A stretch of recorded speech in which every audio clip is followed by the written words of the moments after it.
Hey guys, today with the number one topic I see, why relationships really fail. Or in other words, and what has been asked about as well, the betaization of a blupal alpha.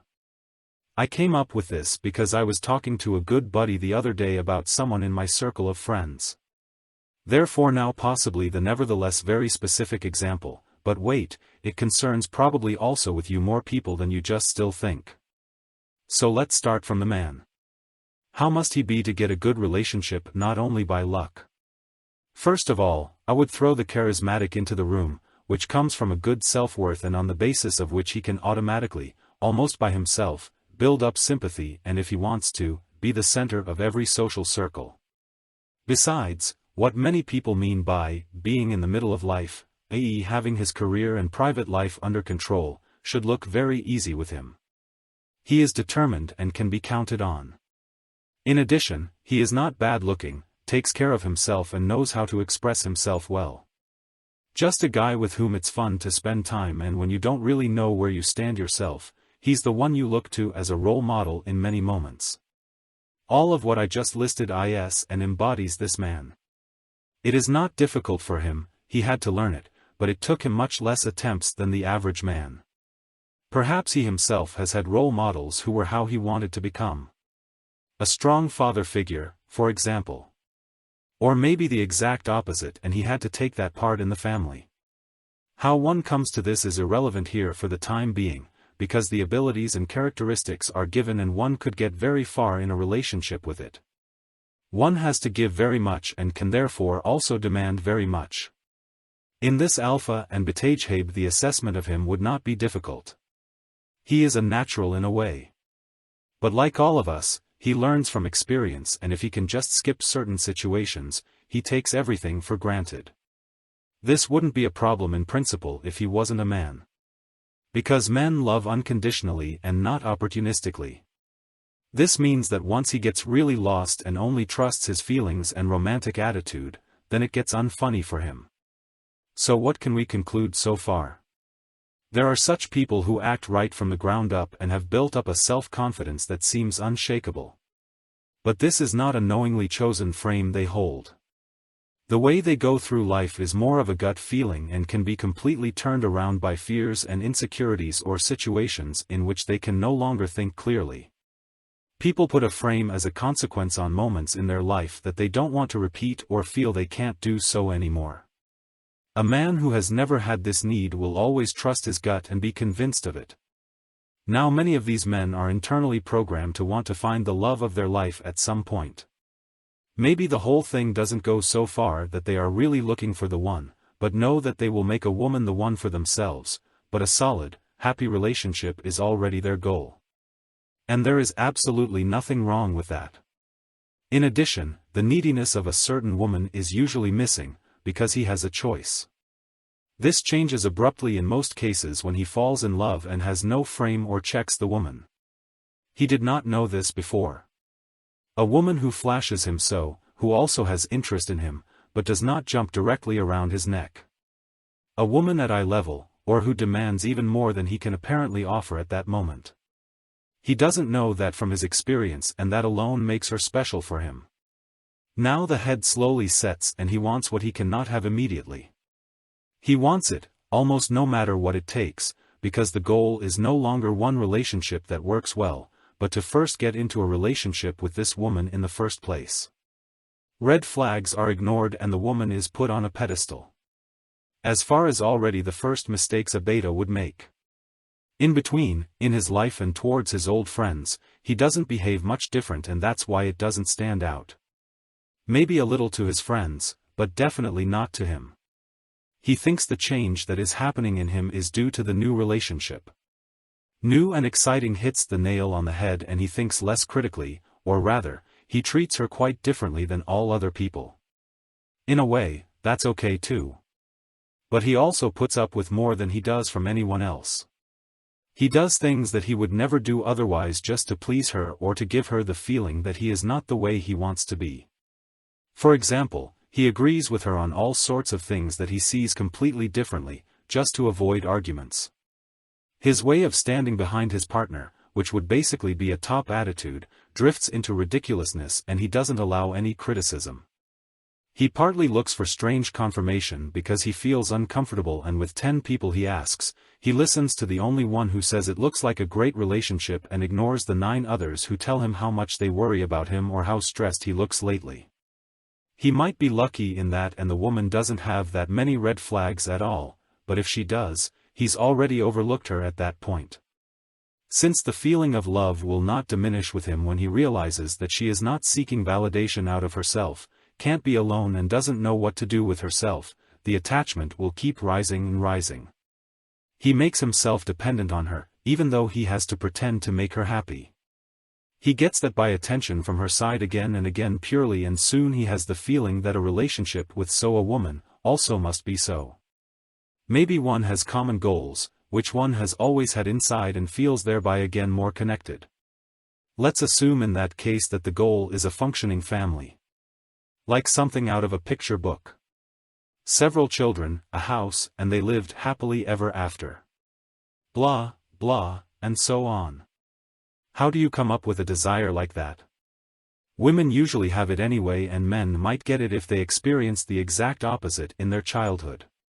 Or rather, nowadays this is still sold everywhere as the optimum, so you can derive it from somewhere if you don't have any other goals that weigh higher. So, you have this common goal, what do you need for it?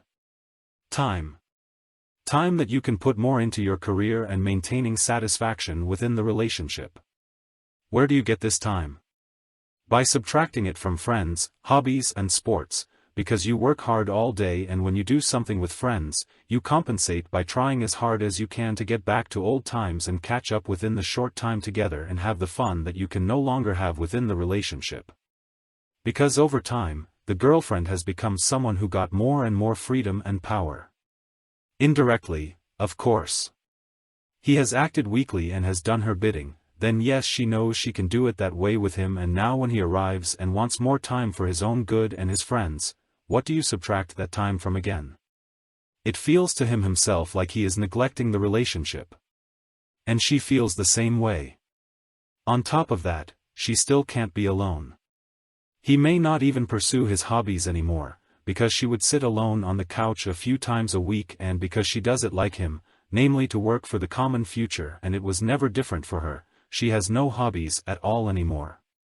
Her life is oriented after him and his after her. There is nothing more with autonomy. You are dependent on yourself, and it hurts you to invest a little less in your partner and more in yourself, because you think you owe it to him and would disappoint him in this way. At that time? Rightly so. Why should one be able or allowed to act differently now, after she has gotten used to it for months or years? Through this change, the man changes himself for the worse, and the only thing that keeps her with him is the feeling of attraction and attachment to him. If he had crossed her path like that in the beginning, she would not have been attracted to him and would never have taken him. And that's the point now. He does meet her current standards for him. But these have evolved with time and the two of them, and actually he has sunk in value because he has no more social contacts, is constantly stressed, lives only for her, and probably at that point already for the family the two of them have built. With a bit of bad luck, they are already married and he has to pay off the apartment or house. It becomes more and more stressful. During pregnancy he has to work even harder, then the children arrive, who are of course wonderful, but as a result he has even less sleep. The wife stays at home to look after the children, and he has to buy a larger home, because otherwise space is at a premium. Therefore he works more, gives up even more time that he could put into himself, and gets into a rut in which he soon only has the train in his basement and the PlayStation, which he is not allowed to use when his wife is present, because she wants to watch her series together with him, and this banging is really annoying anyway. How will such a relationship end? At some point, the wife's feelings are no longer enough, and if she has not already looked for someone else because her conscience should not allow it, then she tells him, and he is allowed to move out of the house, which he is still allowed to pay off for 20 years. He sees his children only sporadically, and when he has made a scene during the separation, the whole relationship is gradually put into perspective by her. He sinks into self-pity, while in the meantime with the statement, "She deserves happiness," on her side is cheerfully dated and tried around. In the beginning he was in his early mid-20s, now 10 to 15 years later, and is spending his life tied down by alimony payments to a woman who no longer loves him, but whom he mourns after. So or something like that happens nowadays. As I said, that was very specific. But what I want to get at with all this is, nobody is protected from something like this if he doesn't have the knowledge about attraction and attachment. And anyone can be hit so hard by a breakup, even if he thought the relationship would last forever. He can have been as good in life and given as much for the relationship and sacrificed himself as he wants. It all means nothing in retrospect if the attraction and eye level in the relationship cannot be maintained. And the only way to do that is to create a frame for yourself that you want to live by, can live by, and feel completely comfortable with. Love is all well and good. But it should be your goal to strive for a relationship that is easy and simple. One that just feels great to you. Having the relationship for the sake of having the relationship should never be the goal. If you look at someone and think to yourself, I really want to be in a relationship with her or him, then also ask yourself why and why that is not yet the case. The goal should be to spend more and more time with each other, so that the question of a relationship is only pro forma. Because you do not behave differently afterwards. The more compromises you have to make beforehand, the less this relationship will be carefree and effortless in the end. It becomes work, which is more and more downgrading you, and in the end you are not even enough for your partner, even though you had a wonderful time together. If you know someone who means something to you, who is in the middle of this trap, don't make the mistake and try to talk him out of it. If he calls you on it, give him your honest opinion, but if not, you'll only make yourself unpopular and trigger defiance in him. If you are in such a situation yourself, feel free to look around on the channel and form your own opinion about it. These are my experiences, and this situation in particular is one that a lot of men I deal with are and have been confronted with. Don't run into it voluntarily, but at least keep an eye on it.